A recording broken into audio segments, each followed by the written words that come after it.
Assalamualaikum warahmatullahi wabarakatuh. Anak-anakku, siswa-siswi SMA, SMK yang saya banggakan. Pada pertemuan kali ini kita akan membahas mata pelajaran PPKN kelas 10 bab 1 nilai-nilai Pancasila dalam praktik penyelenggaraan pemerintahan negara dengan topik pertama, sistem pembagian kekuasaan negara Republik Indonesia. Indikator ketercapaian pada topik pertama yaitu 1. Menjelaskan sistem pembagian kekuasaan negara Republik Indonesia. Yang kedua, mengidentifikasi pembagian kekuasaan negara Republik Indonesia.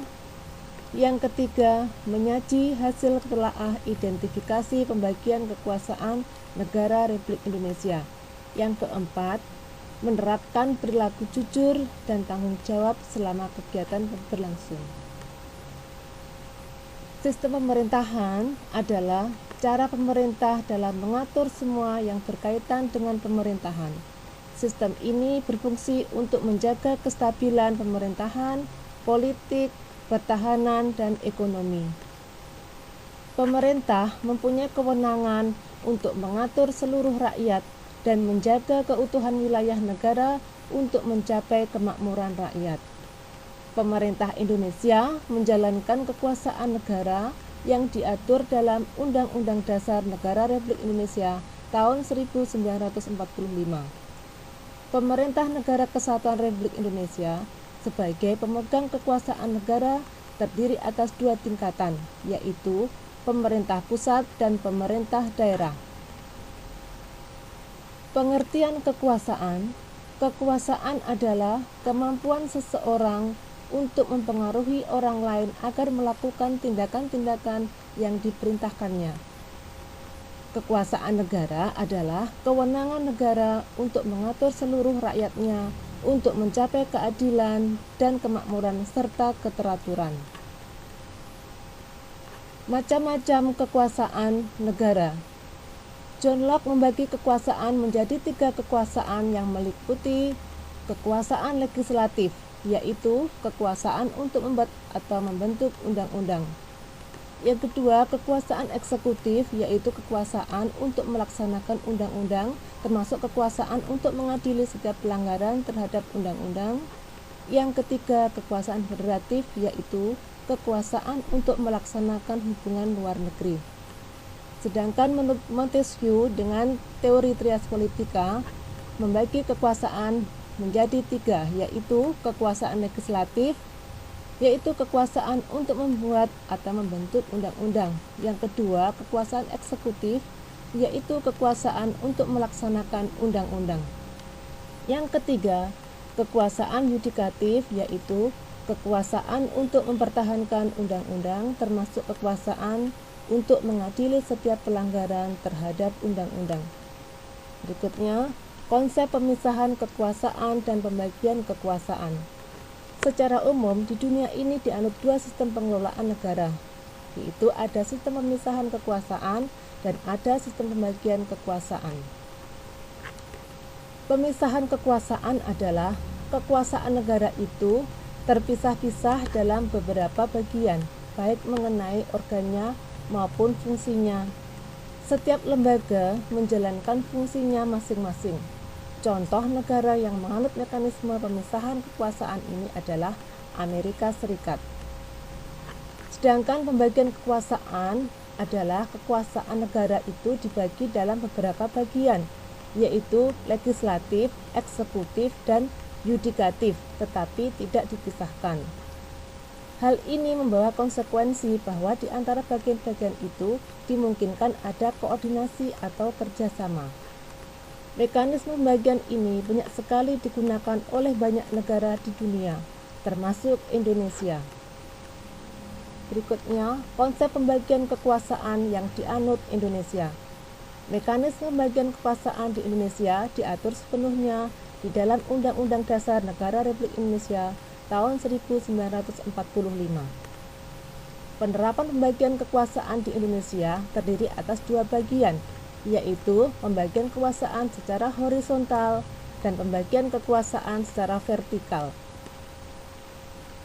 Pembagian kekuasaan secara horizontal berdasarkan Undang-Undang Dasar Negara Republik Indonesia tahun 1945, kekuasaan Indonesia dibagi menjadi 6 lembaga, yaitu eksekutif, legislatif, yudikatif, konstitutif, eksaminatif, dan moneter. Pembagian kekuasaan secara horizontal dilakukan pada tingkatan pemerintahan pusat dan pemerintahan daerah.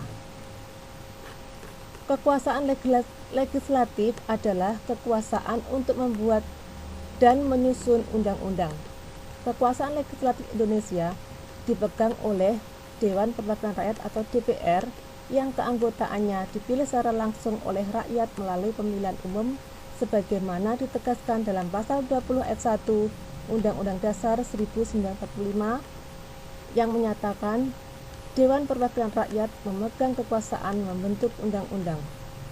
Berikutnya, kekuasaan eksekutif adalah kekuasaan untuk menjalankan pemerintahan.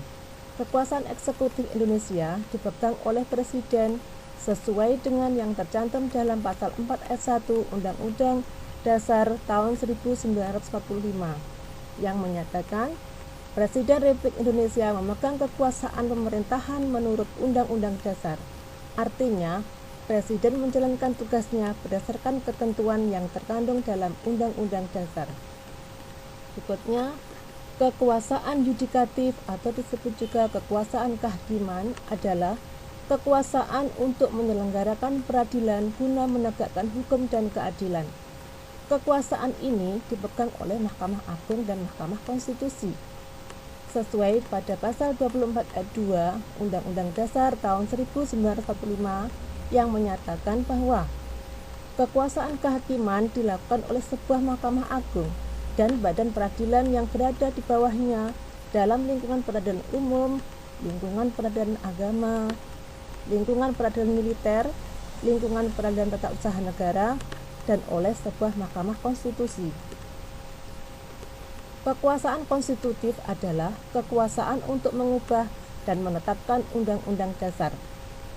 Kekuasaan ini dipegang oleh MPR, yang keanggotaan MPR terdiri dari seluruh anggota DPR dan DPD, sebagaimana ditegaskan dalam pasal 3 ayat 1 Undang-Undang Dasar tahun 1945 yang menyatakan bahwa Majelis Permusyawaratan Rakyat berwenang mengubah dan menetapkan undang-undang dasar. Kekuasaan eksaminatif atau inspektif adalah kekuasaan yang berhubungan dengan penyelenggaraan pemeriksaan atas pengelolaan dan tanggung jawab tentang keuangan negara. Kekuasaan ini dijalankan oleh Badan Pemeriksa Keuangan atau BPK, sebagaimana ditegaskan dalam pasal 23E ayat 1 Undang-Undang Dasar Negara Republik Indonesia tahun 1945 yang menyatakan bahwa untuk memeriksa pengelolaan dan tanggung jawab tentang keuangan negara diadakan satu badan pemeriksa keuangan yang bebas dan mandiri. Berikutnya, kekuasaan moneter adalah kekuasaan yang mengatur dan menjaga kelancaran perputaran uang di Indonesia serta memelihara kestabilan nilai rupiah. Kekuasaan ini dipegang oleh Bank Indonesia, sebagaimana tercantum dalam pasal 23 Undang-Undang Dasar Negara Republik Indonesia tahun 1945. Berikutnya, menurut Undang-Undang Dasar Negara Republik Indonesia tahun 1945, kekuasaan pemerintahan negara Republik Indonesia berada pada 7 lembaga negara. Di antaranya, yang pertama MPR, yang kedua DPR, yang ketiga DPD, yang keempat Presiden, yang kelima Mahkamah Agung, yang keenam Mahkamah Konstitusi, yang tujuh Badan Pemeriksa Keuangan. Berikutnya, pembagian kekuasaan secara vertikal. Pembagian kekuasaan secara vertikal adalah pembagian kekuasaan menurut tingkatnya, yaitu pembagian kekuasaan antara beberapa tingkatan pemerintahan, di mana di tingkat atas mempunyai kekuasaan lebih tinggi daripada di bawahnya. Dalam pemerintahan di Indonesia, hal tersebut dilaksanakan antara hubungan pemerintah pusat dan pemerintah daerah. pelaksanaannya sesuai dengan yang tertulis dalam Undang-Undang Dasar Negara Republik Indonesia tahun 1945 bahwa Indonesia menggunakan prinsip-prinsip otonomi daerah. Otonomi daerah tersebut menggabungkan beberapa asas otonomi daerah sekaligus, yaitu asas sentralisasi, desentralisasi, dan dekonsentrasi. Demikian anak-anakku sekalian materi yang saya sampaikan pada pertemuan kali ini. Kita bertemu pada pertemuan berikutnya. Akhir kata, wassalamualaikum warahmatullahi wabarakatuh.